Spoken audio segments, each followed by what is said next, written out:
जय श्री राधे राधे दोस्तों, आप सभी का आपके अपने YouTube चैनल अध्यात्म भक्ति में बहुत बहुत स्वागत है। आइए आज आप सब सुनेंगे श्री सत्यनारायण व्रत की कथा।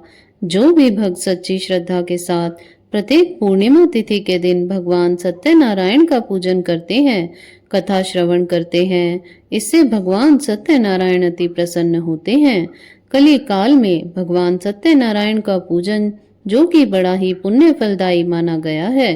यह सभी प्रकार के पाप और ताप को नष्ट करने वाला है तथा इस दिन व्रत को धारण करके भगवान का पूजन करके कथा सुनते हैं तो इससे भगवान सत्यनारायण अपने भक्तों के सभी प्रकार के दुखों और कष्टों को दूर कर देते हैं तथा सुख और समृद्धि का आशीर्वाद प्रदान करते हैं और अंत में भगवान के धाम की प्राप्ति होती है।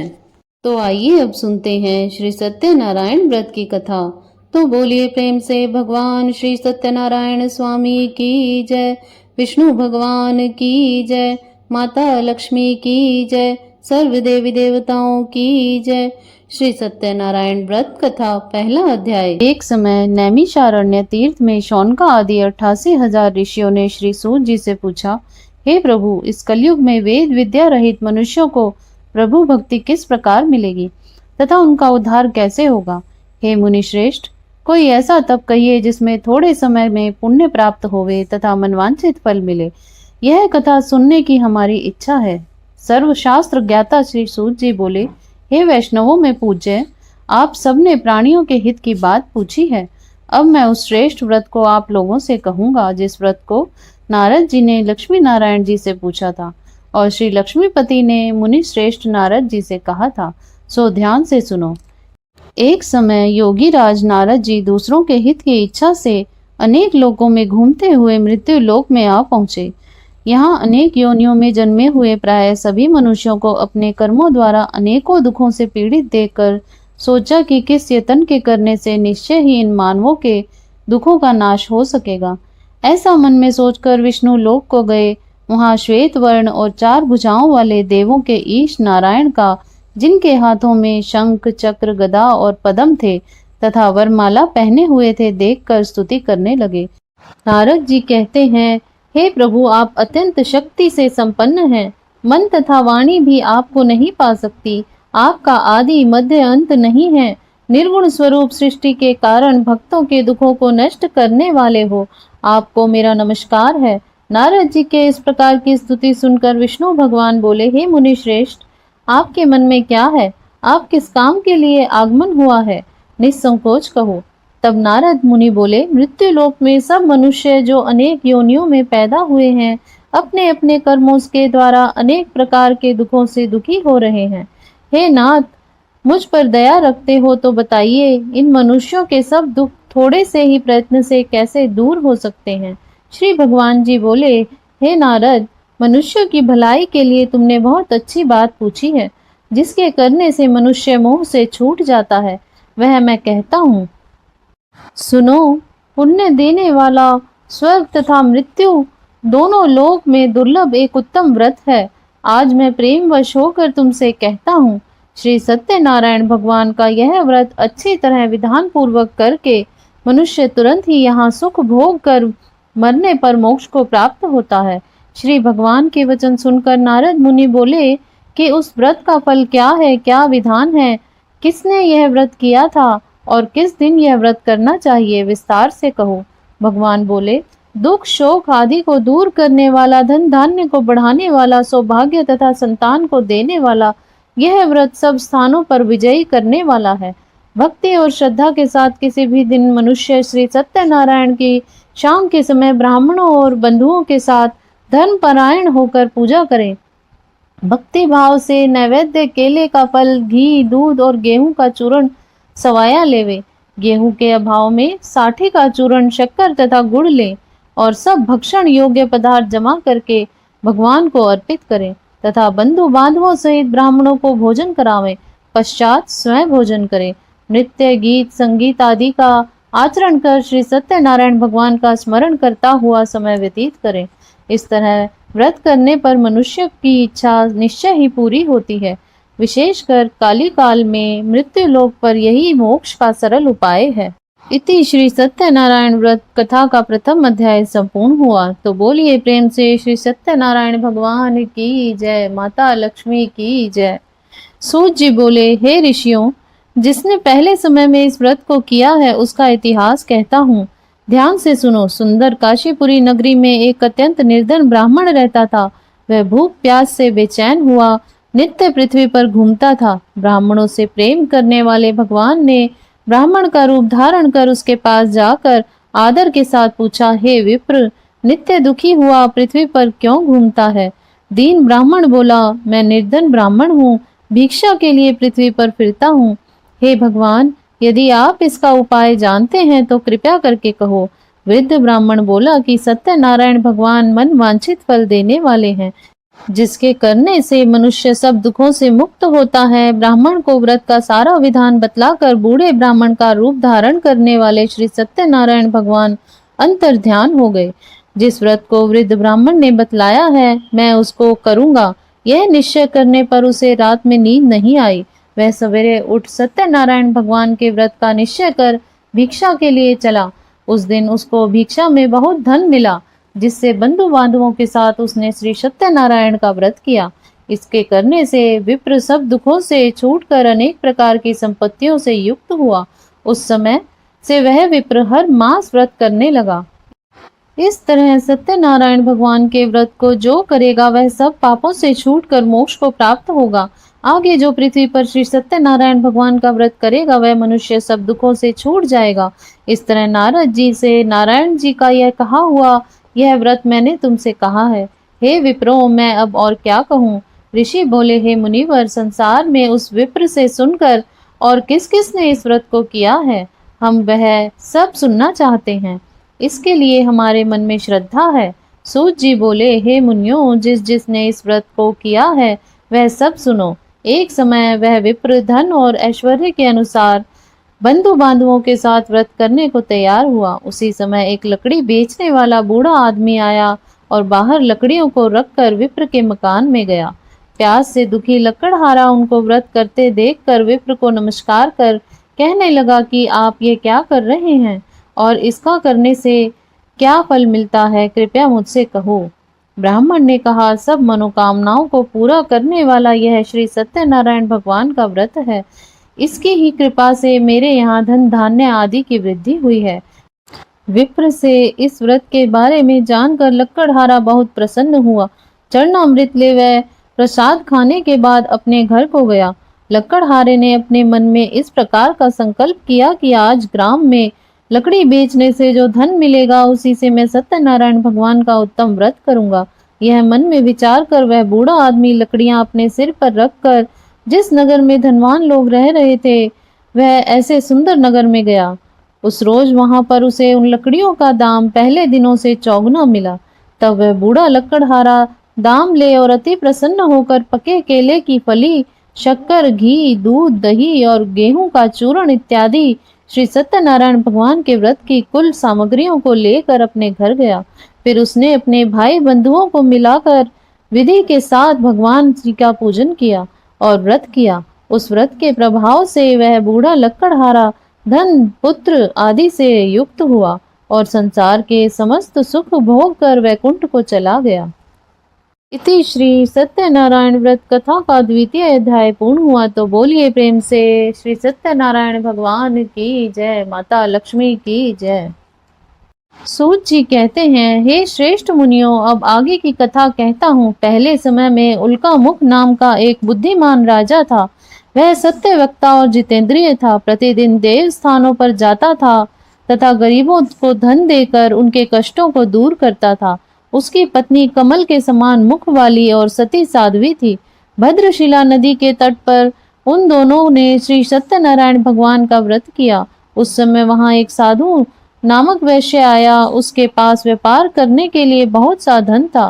राजा को व्रत करते हुए देखकर वह विनय के साथ पूछने लगा, हे राजन, भक्ति युक्त चित्त से यह आप क्या कर रहे हैं? मेरी सुनने की इच्छा है, सो आप यह मुझसे बताइए। राजा बोला, हे साधु, अपने बांधवों के साथ पुत्र आदि की प्राप्ति के लिए एक महाशक्तिमान श्री सत्यनारायण भगवान का व्रत व पूजन किया जा रहा है। राजा के वचन सुनकर साधु आदर से बोला, हे राजन, मुझसे इसका सब विधान कहो। मैं भी आपके कथा अनुसार इस व्रत को करूंगा। मेरे भी कोई संतान नहीं है और इसके निश्चय ही होगी। राजा से सब विधान सुन व्यापार से निवृत्त हो वह आनंद के साथ घर गया और साधु ने अपनी स्त्री से संतान देने वाले उस व्रत का वर्णन सुनाया और कहा कि जब मेरे संतान होगी तब मैं इस व्रत को करूंगा। साधु ने ऐसे वचन अपनी स्त्री लीलावती से कहे। एक दिन उसकी स्त्री लीलावती पति के साथ आनंदित हो सांसारिक धर्म में प्रवृत्त होकर श्री सत्यनारायण भगवान की कृपा से गर्भवती हो गई तथा 10वें महीने में उसके एक सुंदर कन्या का जन्म हुआ।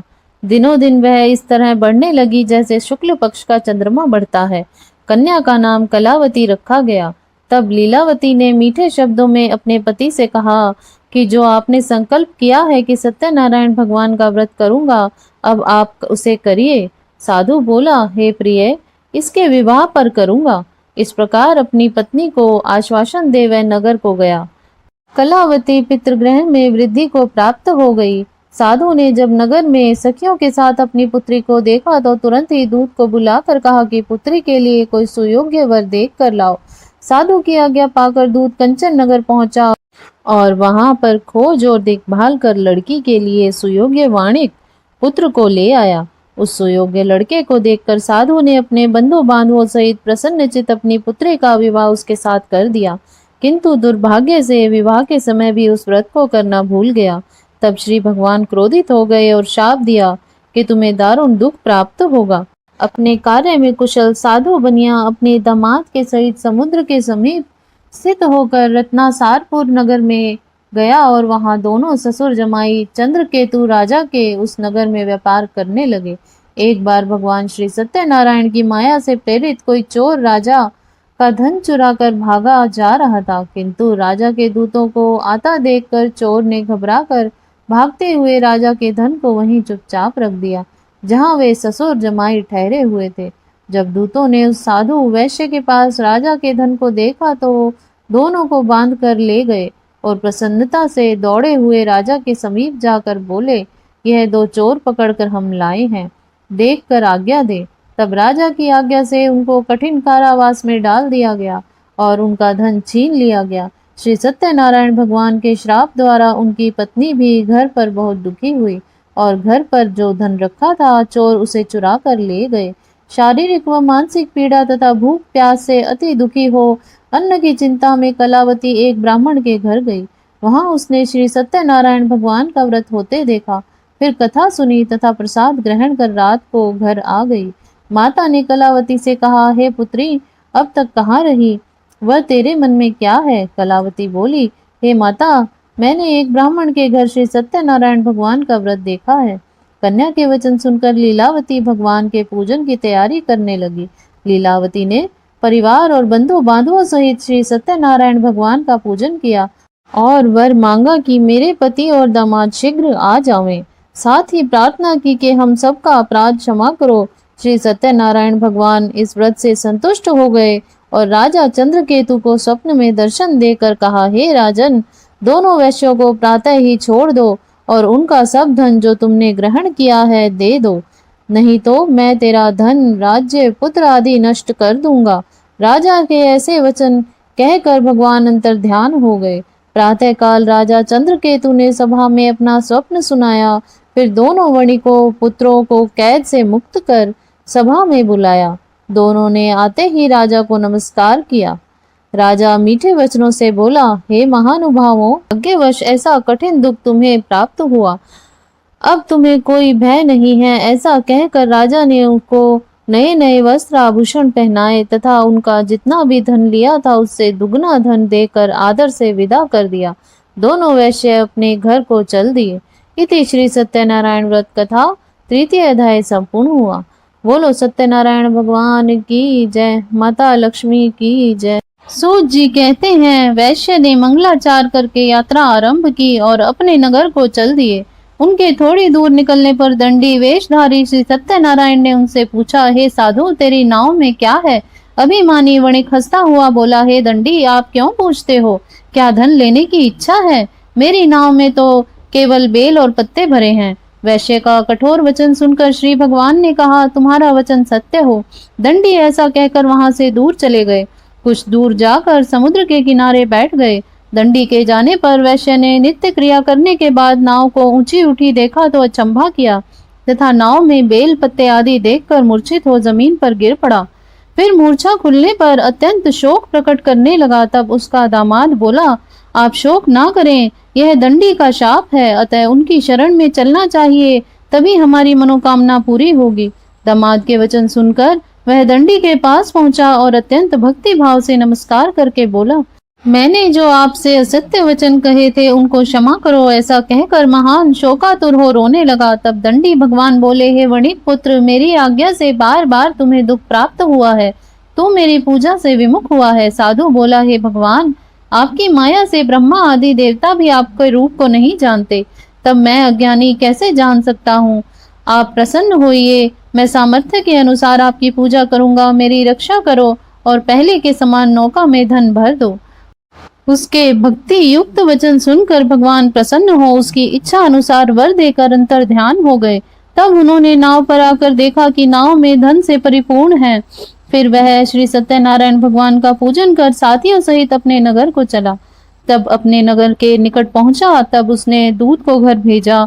दूत ने साधु के घर जा उसकी स्त्री को नमस्कार कर कहा कि साधु अपने दामाद सहित इस नगर के समीप आ गए हैं। ऐसा वचन सुन साधु की स्त्री ने बड़े हर्ष के साथ श्री सत्यनारायण भगवान का पूजन कर पुत्री से कहा कि मैं अपने पति के दर्शन को जाती हूँ, तू कार्य पूर्ण कर शीघ्र आ जाना। माता के ऐसे वचन सुनकर कलावती प्रसाद छोड़कर जल्दी में पति के पास गई। प्रसाद की अवज्ञा के कारण सत्यनारायण भगवान रुष्ट हो उसके पति को नाव सहित पानी में डुबो दिया। कलावती अपने पति को ना देखकर रोती हुई जमीन पर गिर गई। इस तरह नौका को डूबा हुआ तथा कन्या को रोता हुआ देखकर साधु दुखी होकर बोला, हे प्रभु, मुझसे या मेरे परिवार से जो भूल हुई है उसे क्षमा करो। उसके दीन वचन सुनकर श्री सत्यनारायण भगवान प्रसन्न हो गए और आकाशवाणी हुई, हे साधु, तेरी कन्या मेरे प्रसाद को छोड़कर आई है, इसलिए उसका पति अदृश्य हुआ है।